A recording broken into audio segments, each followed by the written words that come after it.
It seems to me these days, my social media timelines have been filled with articles containing trigger warnings for transmisogyny, murder, transphobia.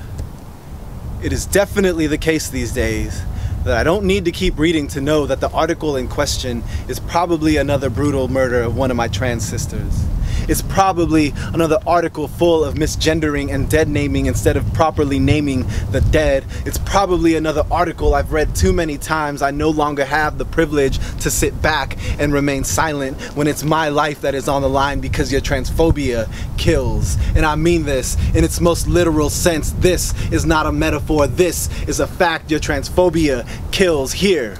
In America, in 2015, there have been 20 trans women, mostly of color, who have been brutally murdered at a rate that this poem cannot even keep up with. I've changed this number 9 times since I started writing it. Your transphobia, it kills, and it doesn't get to be a cute, harmless pet belief you keep safe inside your cage of bigotry and religion. It's not an ideology you get to take to the grave and pass on to your children like some cheap inheritance. It's not just a personal preference where you get to write us off as something simply not your cup of tea, because in actuality, your transphobia kills. It is being laughed at and stared at and made to feel shame when all we want to do is blend in. This is your transphobia.